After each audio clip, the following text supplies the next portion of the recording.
Can you swim after adding salt to pool? Swimming pools, whether chlorinated or saltwater ones, need regular maintenance. Performing maintenance in saltwater pools may be higher compared to the chlorinated pool.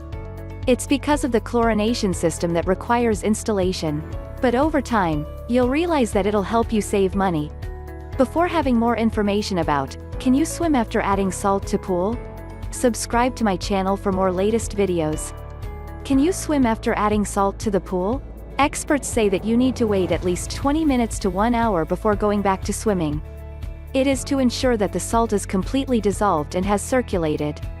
As you watch on, you'll learn that superchlorination may take time to finish.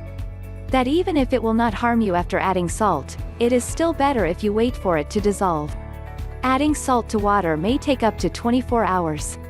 Adding salt to the pool is easy, but the real thing is that the waiting time for it to dissolve.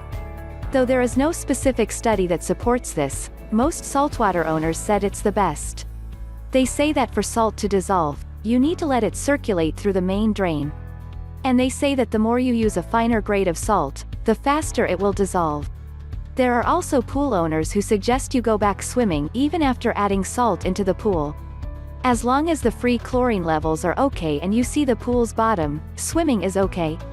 They recommend that it's best if you read the manufacturer's manual for instructions. And that there are test kits you can use to test the water's essential chemicals. Procedures on how to add salt onto the water. Know first what level of salt chlorine generators work in your pool.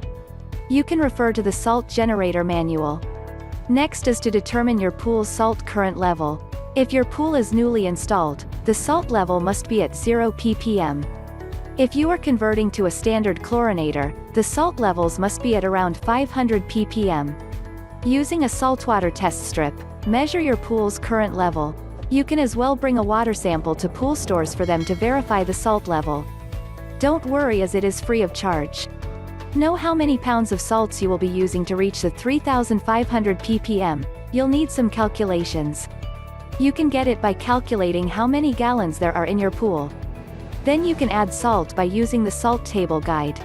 Pool stores owners recommend using salt with 99.8% pure sodium chloride or sodium chloride. Recommended salts are food quality, evaporated, granulated, non-iodized salt. And avoid using salt that has an anti-caking agent like sodium ferrocyanide. It is because it might cause discoloration of the pool surface and fittings. First, turn off the salt chlorine generator at the control unit before adding salt to the pool. It should turn on when the salt is completely dissolved. And click the pump on option to help dissolve the water and the circulation of the water. Remember that when you add salt, and be sure not to add the salts into the skimmer directly. If you want the best results, you can pour it at the shallow end of the pool. When the salt has dissolved, and you can now turn on the salt chlorinator. Then check if the salt level is around 3,500 ppm. If it's at a low level, you can reduce the efficiency of the generator. And if it's at a high level, you can reduce the cell's life. Can you swim after adding salt to pool? Conclusion. To summarize, the waiting time before going back to swimming after adding salt to the pool isn't that long. Though it's not mandatory, it is recommended by most pool store owners. It's not for your safety, but for everyone's safety too. And to make sure that you correctly added salt, you need to follow those simple steps. For more information about, can you swim after adding salt to pool? Visit our website at poolknowledge.net. Don't forget to leave a comment and subscribe to my channel.